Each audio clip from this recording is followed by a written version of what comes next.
more. Whew. That's it. Nice.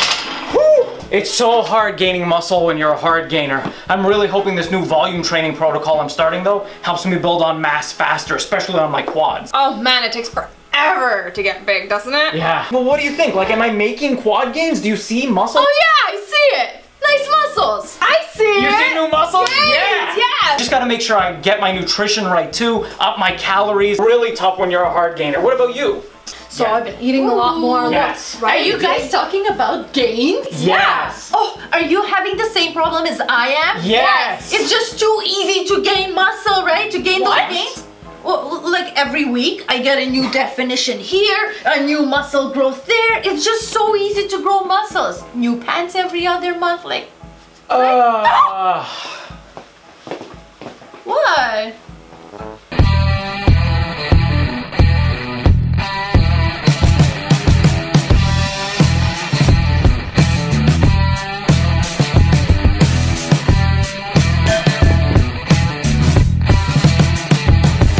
Hi, it's Kat here with Extra! Ordinary Athletes, helping you fit fitness into the busiest of lives. And share our videos and hit that subscribe button because you don't want to miss one of our videos. And it also kind of helps us out. It does indeed, but today we're actually tackling an issue that kind of hits a little close to home for Kat and I. We're going to be taking a look at 5 training tips for hard gainers when you start out. And this is kind of personal for us because we're hard gainers ourselves, have been our whole lives. And so we want to tackle this issue in our new series called Alan Kat's Hardgainers Corner.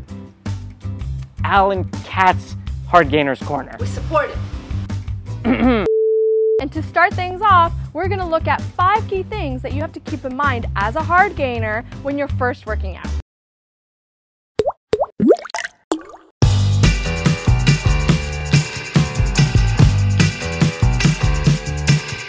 All right, tip 1, no shortcuts. So don't be getting discouraged by other people around you with bigger muscles.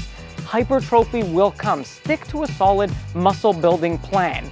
Don't try to take any quick fixes. No mass builders or weight gainers or anything like that. It's a bad idea. You can get gains, especially if you're just starting out. So those weight gainers, those muscle builders, any types of supplements could come with side effects. And for those, it's certainly been reported that there can be liver problems, kidney problems, or even nausea if taken inappropriately. But honestly, the way that I see it is the biggest issue isn't even going to be with the side effects. There's a good chance you may not experience any. The biggest issue I see is with the concept and approach to supplementation in general. It's kind of always been a pet peeve of mine when I see someone or a client starting off and they immediately ask their first day in the gym which supplements they should be taking. You take the blue pill, the story ends. You take the red pill, and I show you how deep the rabbit hole goes. And my response is always, get food and your nutrition and your exercise in check first. I promise you, the biggest potential for gains is when you're starting off. So it's never made sense to already try to supplement when you don't have exercise and nutrition in check first.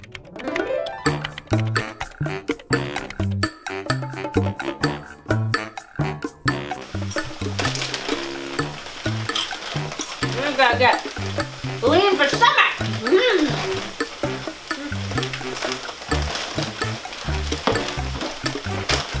What is this? What do you mean? No, and no. Trying to work out here. I just want to point out, I'm obviously not saying that supplements are never good and should never be taken. That's not true. If certainly you're training for something, you're a competitor, you're an Olympian, if you already have your exercise and your nutrition top notch, that extra bit of supplementation can certainly be helpful for you. But we suspect that that situation doesn't apply to most of us. And it probably doesn't apply to a lot of our XOers out there. So focus on exercise and nutrition first, no shortcuts, and see where you can take yourself when you're just starting out.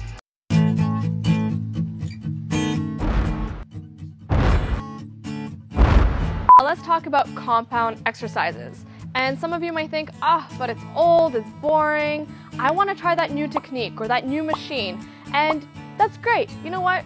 Throw a little spice into your workouts, try something new, that's fine. But keep in mind, compound exercises, they're tried, they're tested, and they work. And they will, Hardgainers, listen to this, they will help you gain muscle mass. And if you're a naturally skinny Hardgainer, then you gotta focus on the positives. And yeah, it might be hard for you to gain muscle mass, but once you do have it, you're gonna have a naturally defined look. It is good to have isolation in the muscles when you're working out, so you can work out the biceps, the triceps, but including compound exercises is really important in your exercise routine. So what am I talking about? I'm talking about bench press, I'm talking about deadlifts, I'm talking about squats, I'm talking about barbell rows.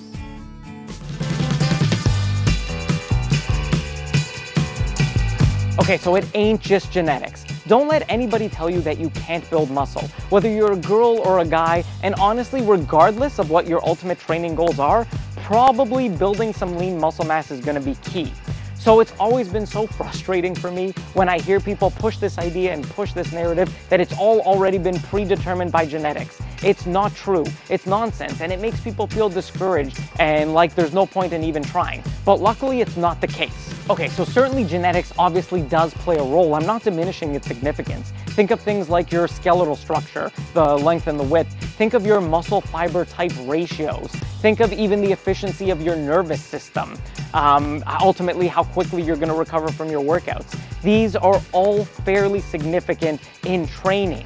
But my only point is genetics isn't the only thing. And there's even been some recent studies that show that you can actually change your muscle fiber type ratios. And one thing that I always used to like telling my clients is just suspend your disbelief. Trust that if you put in the hard work in 6 to 8 months, you'll be shocked at exactly what you're able to accomplish. And it's always been true.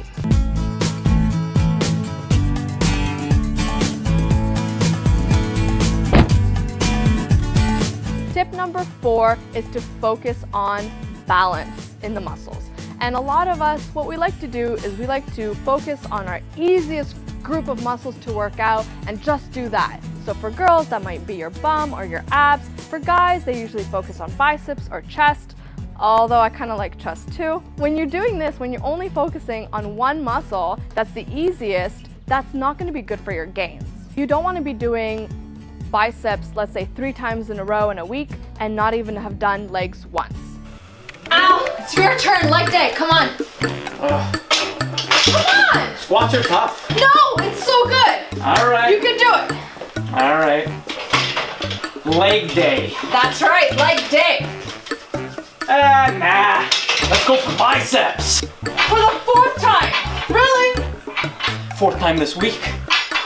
Now this is something that a lot of us do. And in fact, what we would recommend instead is to focus on those muscles that you're kind of the worst at. If you're focusing on those group of muscles, then you're able to improve. Not only do you get gains in your muscles there, but you also have gains in your confidence, because how great does it feel that the worst muscle that was the hardest for you to work out is now your best? That's awesome.